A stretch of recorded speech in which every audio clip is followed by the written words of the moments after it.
Hotel राजमहल episode 9 मुक्ति।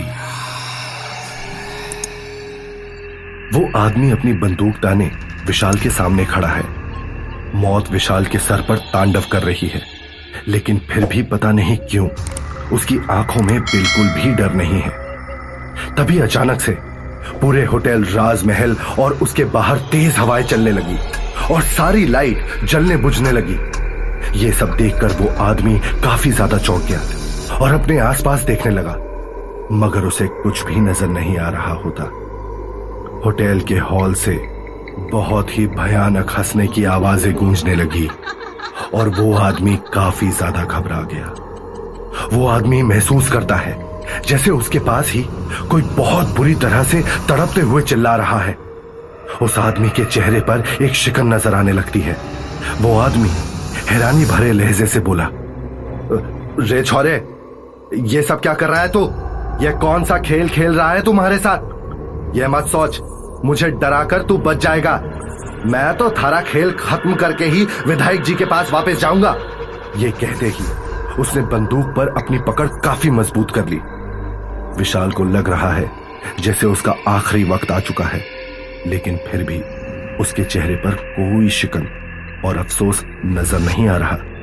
तभी उस शार्प शूटर के चारों तरफ वो सारी आत्माएं इकट्ठा हो गई और उनकी चीखों से पूरा इलाका थरथरा गया। वो आदमी काफी ज्यादा डर गया और वो अभी ट्रिगर दबाने ही वाला है कि तभी उसके हाथ खुद ब खुद पीछे की तरफ मुड़ने लगे और बंदूक का मुंह उसके सीने की तरफ हो गया। वो अपना पूरा जोर लगाकर उस बंदूक को विशाल की तरफ घुमाने की कोशिश करने लगा, लेकिन ऐसा लग रहा है जैसे कोई अदृश्य ताकत उसे ऐसा करने से रोक रही है। अरे क्या हो रहा है? ये बंदूक मारी तरफ क्यों घूम रही है? अरे ये मारे हाथ, अरे क्या हो रहा है ये सब? वो आदमी ना चाहते हुए भी अपने हाथों को काबू नहीं कर पा रहा है। अब बंदूक उसके सीने पर है। डर से उसकी आंखें बहुत ज्यादा बड़ी हो गई और ठंडी हवाएं चलने के बावजूद भी उसका चेहरा पसीने से तरबतर हो चुका है। डर के कारण वो जोर से चीखने लगा और तभी एक गोली चलने की तेज आवाज आई और पूरे होटल राजमहल में सन्नाटा फैल गया। वो आदमी धड़ाम से नीचे जमीन पर गिर गया और उसके शरीर से खून बहने लगा। हर तरफ खून की ताजा स्मेल फैल गई और विशाल तुरंत नीचे झुककर देखने लगा कि वो जिंदा है या नहीं। विशाल ने उसकी सांसें देखी जो बंद हो चुकी है। थोड़ी देर के बाद वहां एक बार फिर वो कब्रिस्तान का बूढ़ा चौकीदार आया और विशाल के साथ उस आदमी को उठाकर कब्रिस्तान के पास ले जाने लगा। कब्रिस्तान के अंदर जाते ही उस बूढ़े आदमी ने विशाल की तरफ देखा और कहा, इसे यहीं छोड़ दो, मैं इसे आगे इसकी मंजिल तक ले जाऊंगा। और इतना कहकर उस बूढ़े आदमी ने उस शार्प शूटर को उठाया और एक तरफ खुदी हुई कब्र तक ले गया और उसे वहीं पर दफन कर दिया। इधर विशाल वापस होटल में आ चुका है, लेकिन वो खाली हाथ नहीं है। वो अपने साथ उस शार्प शूटर का मोबाइल फोन ले आया है, जिसे उस एमएलए ने विशाल को मारने के लिए वहां पर भेजा था। कुछ ही देर बाद वो मोबाइल फोन बजने लगा। विशाल थोड़ी देर तक वो फोन देखता रहा, मगर फिर उसने वो फोन उठा लिया। फोन उठाते ही वहां से आवाज आई, काम कर दिया तने। वो आवाज किसी और की नहीं बल्कि उसी एमएलए की है। विशाल के चेहरे पर किसी तरह की कोई शिकन नहीं है और उसने जवाब दिया, काम अभी कहां खत्म हुआ है? काम तो तब खत्म होगा जब तू यहां होटल राजमहल आएगा। विशाल की आवाज सुनकर वो एमएलए गुस्से से तिलमिला उठा और उसने चिल्लाते हुए जवाब दिया, क्या बकवास कर रहा है? तुझे बता, बोल कौन रहा है? मारा भेजा हुआ आदमी कहां है? विशाल जवाब देते हुए कहता है, मैं तेरा काल बोल रहा हूं एमएलए। तेरा भेजा आदमी तो वहां पहुंच गया है जहां उसे होना चाहिए। अगर तू आज सुबह 3:30 बजे तक यहां होटल राजमहल नहीं पहुंचा तो तू बहुत पछताएगा। इतना कहकर विशाल ने फोन रख दिया। उधर अपनी हार से वो मंत्री पागल हो जाता है। फोन काटने के बाद उसने जोर से अपना फोन नीचे जमीन पर दे मारा और उसके बाद अपने दोनों हाथों से अपना सर पकड़ लिया। उस आवाज को सुनकर मंत्री का सेक्रेटरी तुरंत भागा हुआ उसके कमरे में आया और पूछा, क्या हुआ सर? क्या कुछ टूट गया है? एमएलए ने गुस्से में पैर पटकते हुए कहा, अभी तक तो कुछ नहीं हुआ, लेकिन अब ये खेल मने ही खत्म करना होगा। मेरे आदमियों को बोल कि हमें इसी वक्त जयपुर के होटल राजमहल जाना है और उन्हें अपनी पूरी तैयारी करने को भी कह दे। रात को जैसे ही घड़ी में 2:35 हुए, वैसे ही होटल राजमहल का दरवाजा खुल गया और वो एमएलए अपने कुछ बॉडीगार्ड्स के साथ वहां पर आ पहुंचा। वो एमएलए काफी गुस्से में लग रहा है और उसकी शक्ल से ही पता चल रहा है कि वो कितना घटिया इंसान है। उसके सारे बॉडीगार्ड्स काफी हट्टे कट्टे नौजवान हैं जिन्होंने ब्लैक कलर की यूनिफॉर्म पहनी हुई है। अंदर घुसते ही एमएलए ने सारे होटल पर नजर घुमाई, मगर उसे वहां पर कोई नजर नहीं आया। कुछ ही देर के बाद उसने विशाल को अपने पास आते हुए देखा और उसके अंदर गुस्से की आग और भी ज्यादा बढ़ गई।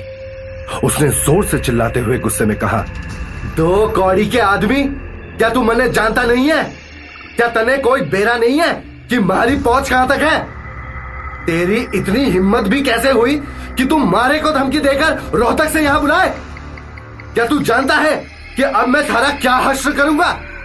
अब तू देख, मैं तन्ने जीते जी नरक के दर्शन करवाता हूं। इतना कहकर उसने आगे अपने आदमियों को ऑर्डर दिया, ले चलो इसे, वहीं दिखाएंगे इसे कि शिकारी किसे कहते हैं। विशाल उस एमएलए की धमकियों से बिल्कुल भी नहीं डरा और उसने जवाब दिया, तूने ठीक कहा एमएलए, शिकार तो होगा लेकिन यहीं होगा और तू भी देखेगा कि शिकार कैसे किया जाता है, क्योंकि आज शिकार तो होगा लेकिन शिकारी तू नहीं होगा। इतना कहकर विशाल ने कहा, पीछे मुड़कर देख, तेरा शिकारी आ गया है। एमएलए ने जैसे ही पीछे सीढ़ियों की तरफ देखा तो वहां से मोनिका उतरकर आ रही होती है। एमएलए और उसके सारे बॉडीगार्ड मोनिका को देखकर हक्के बक्के रह गए। वो एमएलए ऊपर से नीचे तक पूरी तरह से सकपका चुका है और उसके चेहरे पर पसीने की बूंदें नजर आ रही हैं। उसकी आवाज लड़खड़ाने लगी और उसने मोनिका से पूछा, तू जिंदा कैसे है? तू तो मर चुकी थी ना, तो फिर तू यहां पर कैसे आई? मोनिका उसे देखकर जोर जोर से हंसते हुए कहती है, तेरी मौत हुई मिली, आज तू मेरे हाथों से बच नहीं पाएगा। ये सुनते ही एमएलए मोनिका पर बंदूक तानकर गोलियां चलाने लगता है, लेकिन सारी गोलियां उससे आर पार हो जाती हैं। मोनिका सीढ़ियों से उतरकर सबके सामने आ जाती है और उसकी आंखें लाल हैं और उसके चेहरे पर उसके खुले बाल बिखरे हुए हैं। उसने गुस्से से एमएलए की तरफ देखा और कहा, आज तुझे मारकर मुझे इंसाफ मिलेगा और आज के बाद तू किसी लड़की को परेशान नहीं कर पाएगा। और तभी देखते ही देखते मोनिका का चेहरा और उसका शरीर बदलने लगा और उसकी अधजली बॉडी एमएलए और उसके बॉडीगार्ड के सामने आ गई।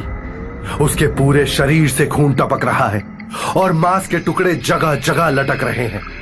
उसके चेहरे पर सिर्फ उसकी आंखें ही नजर आ रही हैं और बाकी पूरा चेहरा एक घिनौनी परछाई ले चुका है। पूरे होटल की लाइट्स बंद हो चुकी हैं और हवाओं के झोंके उन लोगों को वहां पर खड़ा नहीं होने दे रहे हैं। उन्हें ऐसा लग रहा है जैसे वो इस तूफान में उड़कर कहीं दूर चले जाएंगे। बाहर से बिजली कड़कने की तेज हवाएं आने लगती हैं और तभी होटल की उन सारी आत्माओं ने एमएलए के बॉडीगार्ड्स के ऊपर हमला कर दिया। अपने सामने उन अधजली लाशों को देखकर एमएलए के बॉडीगार्ड काफी ज्यादा डर गए और वहां से भागने लगे। अपने आदमियों को भागता देखकर एमएलए भी काफी ज्यादा डर गया और वो भी वहां से भागने की कोशिश करने लगा। अपनी पूरी ताकत लगाकर वो जैसे ही होटल के दरवाजे तक पहुंचा, तभी दरवाजा एक जोर की आवाज के साथ बंद हो गया। वो एमएलए जोर जोर से दरवाजे को खटखटाने लगा और डर से चीखने चिल्लाने लगा, अरे कोई दरवाजा खोलो, अरे कोई मेरी मदद करो, मेरी जान बचा लो। उसकी यह हालत देखकर पूरे होटल राजमहल के हॉल में हंसी की आवाजें गूंजने लगी, जैसे वो आत्माएं उसका मजाक उड़ा रही हो। वो आवाजें सुनकर वो और भी ज्यादा डर गया। वो बहुत देर तक दरवाजा पीटकर मदद की गुहार लगाता रहा, लेकिन किसी ने उसकी बात नहीं सुनी। जैसे ही वो पीछे मुड़ा तो मोनिका ठीक उसके सामने खड़ी होती है। वो तुरंत उसके पैरों में गिर गया और उससे माफी मांगने लगा, मुझे माफ कर दो, मैंने थारे साथ जो कुछ भी किया उसके लिए मैं तुझसे हाथ जोड़कर माफी मांगता हूं। मैं पुलिस में सरेंडर कर दूंगा। बस मुझे माफ कर दे मोनिका, मरने जाने दे यहां से, तू जो कहेगी मैं वो करूंगा। उसकी यह हालत देखकर मोनिका जोर जोर से हंसने लगी और उसे हंसता हुआ देखकर वो एमएलए और भी ज्यादा डर गया। कुछ ही देर में मोनिका की हंसी गुस्से में बदल गई और उसने एमएलए की तरफ देखकर कहा, मैं भी इसी तरह चीखें चिल्लाई थी, मैंने भी इसी तरह मदद की गुहार लगाई थी। क्या तब किसी ने मेरी बात सुनी थी? क्या तब तुम्हें मुझ पर तरस आया था? इतना कहकर उसने एमएलए के बाल पकड़ लिए और उसे घसीटते हुए ऊपर कमरे की तरफ ले जाने लगी। एमएलए का सारा शरीर सीढ़ियों से रगड़ खा रहा है और वो दर्द में चीखता चिल्लाता जा रहा है। एमएलए बार बार मोनिका से रहम की भीख मांग रहा है, छोड़ दे मने, मैं वादा करता हूं थारे से, आज के बाद किसी लड़की को कोई परेशानी नहीं दूंगा और अपना प्रोस्टिट्यूशन का धंधा भी बंद कर दूंगा। मुझ पर रहम खाओ, मुझ पर रहम खाओ। मोनिका के पैरों को पकड़ते हुए एमएलए बार बार उससे माफी मांग रहा है, लेकिन गुस्से से भरी मोनिका उसे बुरी तरह से खींचकर ऊपर लेकर जा रही है और एमएलए से कहती है, माफी मांगने का वक्त कब का जा चुका है, अब तो तुम्हारे मरने का वक्त है। मोनिका जब एमएलए को ले जा रही होती है, तभी वो एक जगह पड़े फ्लावर वास को उठाकर मोनिका को मारने लगता है, लेकिन वो वास मोनिका के शरीर के आर पार हो जाता है। एमएलए को ऐसा करता हुआ देखकर मोनिका गुस्से से भरी मुस्कान के साथ कहती है, कितना घटिया आदमी है तू, मरी हुई को भी मारने की कोशिश कर रहा है। उसकी हरकत देखकर मोनिका की आंखों में खून उतर आता है। वो उस एमएलए के बहुत करीब आ जाती है और उसे घूर घूर कर देखने लगती है। उस एमएलए को उसकी सांसों की आवाजें भी सुनाई दे रही है। वो उसके जले हुए और खून से सने चेहरे की तरफ देख भी नहीं पा रहा है और डर से रो रहा है। वो रोते हुए कहता है, मैं बाल बच्चे वाला आदमी हूं, मारे दो छोटे छोटे बच्चे हैं, मारे लिए नहीं तो उनके लिए मैंने छोड़ दे, मारी जान बख्श दे, मैंने यहां से जाने दे। मोनिका ने काफी डरावनी आवाज में गुस्से भरे लहजे से कहा, जब मेरा परिवार नहीं था, जब मेरे माँ बाबा नहीं थे, छोटा भाई नहीं था, मैं भी एक हत्ती जैसी बच्ची थी जिससे तुमने उसकी पूरी दुनिया छीन ली और उसकी जिंदगी बर्बाद कर दी। तुम्हारी वजह से मैं पिछले 7 सालों से इस आग में चल रही हूँ। पिछले 7 सालों से मैं इसी दिन का इंतजार कर रही हूँ कि कब तुम यहाँ आओ और कब मैं अपना बदला लूं। आज के बाद कोई मोनिका इस आग में नहीं चलेगी। आज के बाद किसी लड़की के साथ ऐसा हादसा नहीं होगा। आज के बाद कोई माँ बाबा अपनी मोनिका को इस तरह नहीं खोएंगे। अब तुम मेरे चुंगल से बचकर नहीं जा सकते, कहीं भी नहीं। और इतना कहते ही मोनिका उस एमएलए को पकड़कर अपने साथ 11वें फ्लोर के उसी कमरे में ले जाती है जहां पर उसकी जान गई थी। वो एमएलए चीखता चिल्लाता रहता है, लेकिन मोनिका उसे उसी तरह से फांसी पर लटका देती है जिस तरह से वो लटकी हुई थी। फांसी पर लटकते ही एमएलए बुरी तरह से छटपटाने लगता है। उसकी आंखें बाहर निकल आती हैं और कुछ देर के बाद वो मर जाता है और मोनिका की अधूरी इच्छा पूरी हो जाती है। उस एमएलए की फांसी पर लटकी हुई लाश देखकर मोनिका की आंखों से खुशी के आंसू बहने लगते हैं। अब उसकी आत्मा मुक्त हो सकती है और अब उसे इस आग में नहीं जलना पड़ेगा जिसमें वो पिछले 7 सालों से जल रही है। मुक्त होने से पहले वो विशाल के पास जाती है और मुस्कुराकर उससे कहती है, मेरी अतृप्त आत्मा को आज मुक्ति दिलाने के लिए तुम्हारा बहुत बहुत शुक्रिया विशाल। अगर तुम नहीं होते तो पता नहीं कितने साल और मैं इसी तरह तड़पती रहती और अपने कातिलों से कभी बदला नहीं ले पाती। मैं सच में तुम्हारी बहुत शुक्रगुजार हूं। तुम नहीं जानते कि तुमने मेरे लिए क्या किया है। तुम बहुत अच्छे इंसान हो विशाल। शायद तुम्हें यह नहीं याद, लेकिन हम पहले भी एक बार मिल चुके हैं।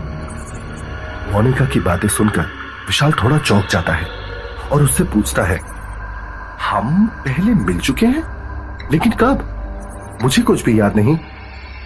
मोनिका ने उसको जवाब दिया, हम उस वक्त मिले थे जब मेरी जिंदगी में अंधेरे के सिवा और कुछ नहीं था।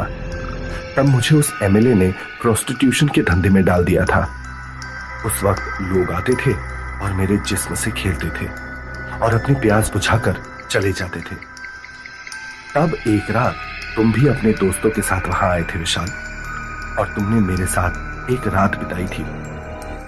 मोनिका की बातें सुनकर विशाल थोड़ा सा अनकंफर्टेबल हो जाता है और उसे काफी बुरा भी लगता है। इससे पहले कि वो आगे कुछ भी कह पाता, मोनिका ने कहा, अरे ज्यादा मत सोचो, हमने रात जरूर साथ में बिताई थी, लेकिन हमारे बीच में कुछ भी नहीं हुआ था।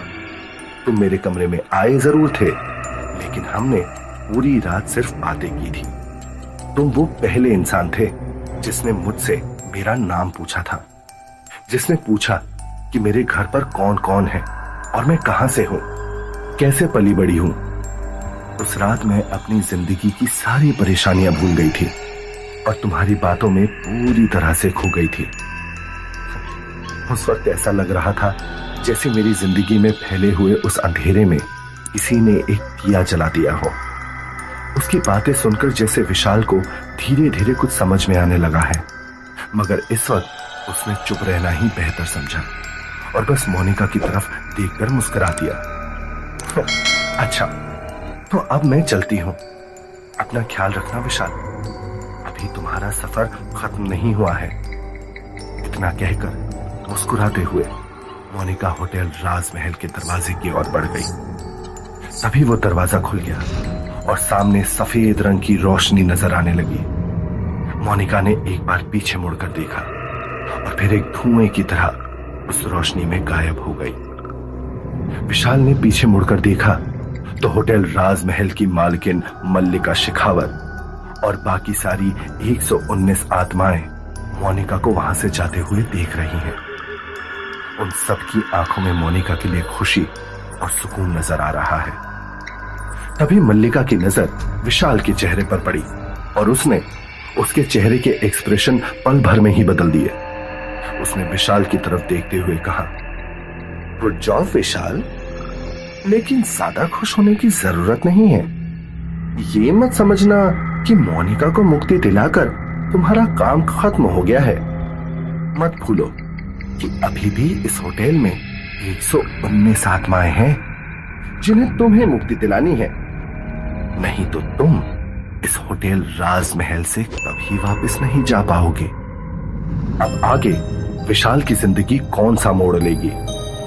क्या वो बाकी की 119 आत्माओं को मुक्ति दिला पाएगा? क्या आत्माओं को मुक्ति दिलाना आसान होगा, या फिर विशाल खुद एक आत्मा बनकर होटल राजमहल में कैद हो जाएगा? जानने के लिए सुनते रहिए होटल राजमहल, सिर्फ और सिर्फ